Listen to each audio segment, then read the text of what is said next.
For being here today, and to let you know that this is a symposium that brings together all the African countries in the area of STEM. As you very well know, in Kenya here today, we have started the CBE school programs where we have 3 pathways, and one of those pathways is STEM.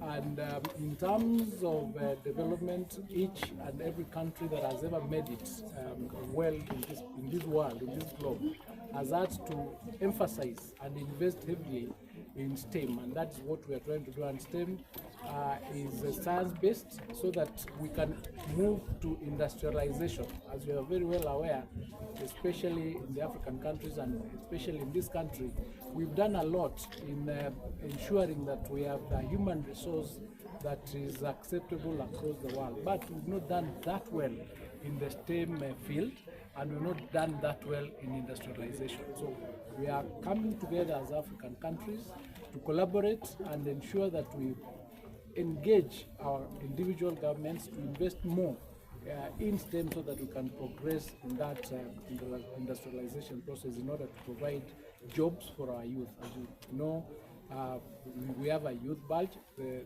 60% of the population in Africa is under 30, and by the year 2050, 1 in every 4 youth will be from 1 in every 4? 4 in every 1 will be from Africa. So we have to ensure that we put programs in place that support that particular group as we continue working in our individual countries. So this team that is here will be discussing the various methods of collaboration.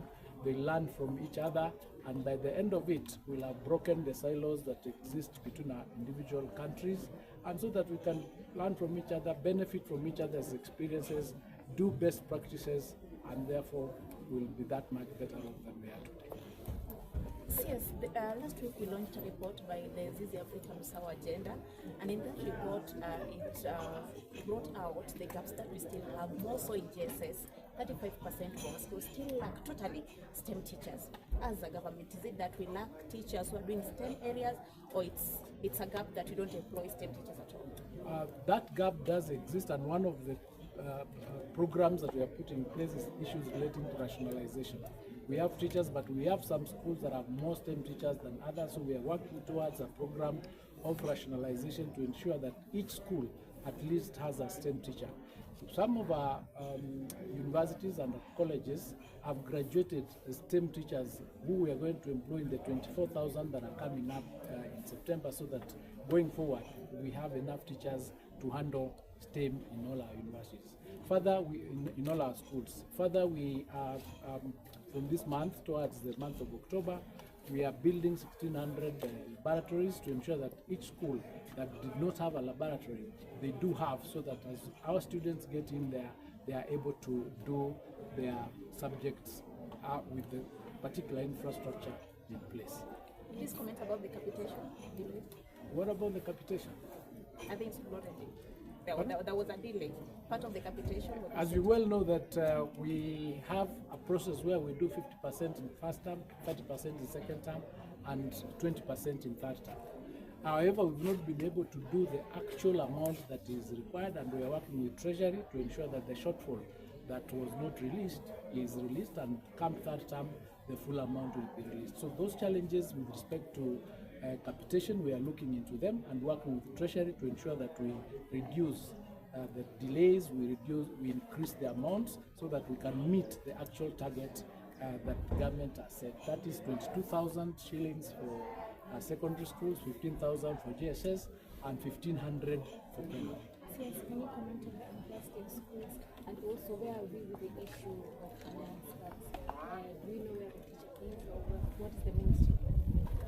When that issue of Alliance Girls was brought to us, we immediately initiated investigations on the conduct of that particular teacher on 2 fronts. One is administrative from the ministry and TSC, and one is criminal, and that process is ongoing. And we've said, as a government, we have a policy of no grooming, no molestation, no sex relations, no sexual advances to the students in any particular school. And if we find any teacher involved, whether male or female, legal action will be taken against them. And therefore, that is actually the position of government, and investigations are taking place.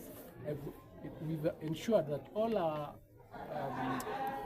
our field officers have been advised to go into the schools and ensure that they are working together with the BOMs, with the head teachers, to ensure that this is brought to a halt, and any particular person who may be involved, legal action, criminal action will be taken against. Has the teacher been arrested? Not as of now, because he's being looked for. I think he's not in the country, so I'm not sure. There is the issue of school unrest. There has been a spike in school unrest in the country. As you well know, we are in second term. We are currently doing exams. Schools are about to close on the 1st of August.